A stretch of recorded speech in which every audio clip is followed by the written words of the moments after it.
Hello friends, welcome back to my channel.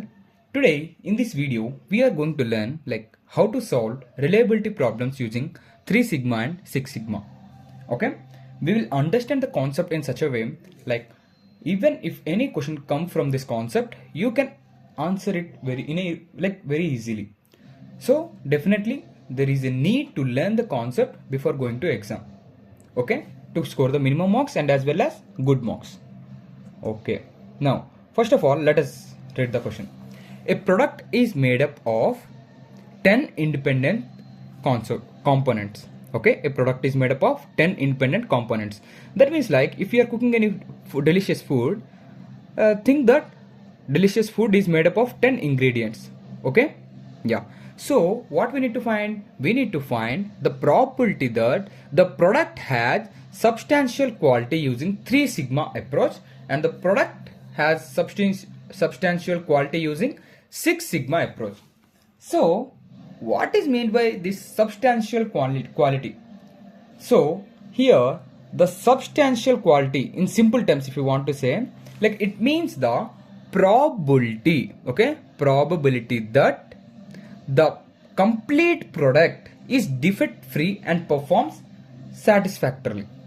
Okay, so simple terms, if you want to say, each component has a probability of being good based on the sigma level. Okay, so for the entire product to have substantial quality, every component must work correctly. So even if one component fails, the overall product quality is affected. So we have taken daily example, right? You are preparing any food like biryani. So if the every ingredient like the salt or the chili powder or the chicken masala, so anything if you are using, it is a component. So if any one of the component is defected, which means is you have used it more, okay, like that, then the biryani will taste completely different. Okay, it's not good. So that is what substantial quality means. Okay, so it means the complete product is defect free. Okay, that's all. Okay, now what is this sigma approaches? So if in simple terms you want to say, so remember one thing in the sigma's concept. So in 3 sigma level the process performance is such that probability of defect free output is, so in 3 sigma and 6 sigma, okay, in these two terms there are standard constant values like the probability, we have to know that. Okay, in 6 sigma methodology the probability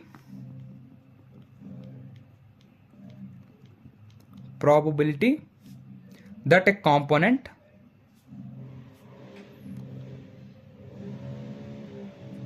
is defect free.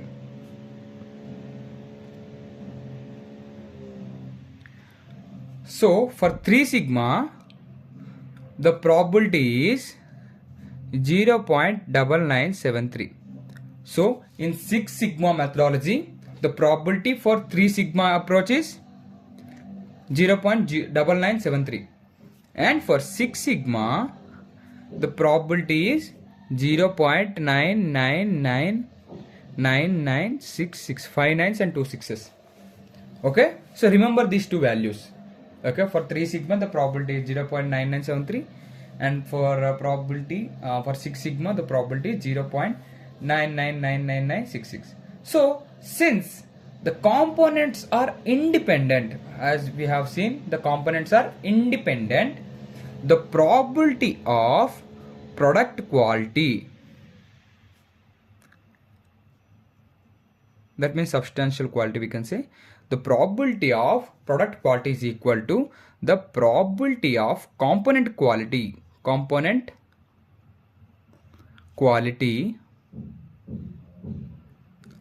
whole to the power of 10.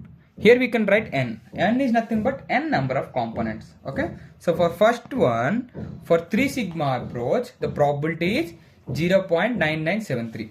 so probability P is equal to probability of product quality P equal to 0.9973 power 10. So it will be similarly 0.9733. Okay, yeah. So the probability is 0.9733, or simply we can say 97.3 percentage.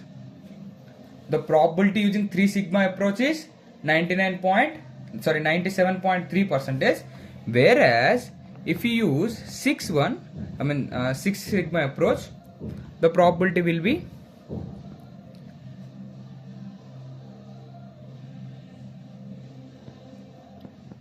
nothing but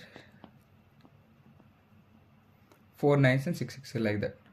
It is approx value. Okay, so simply we can write 99.997 percentage.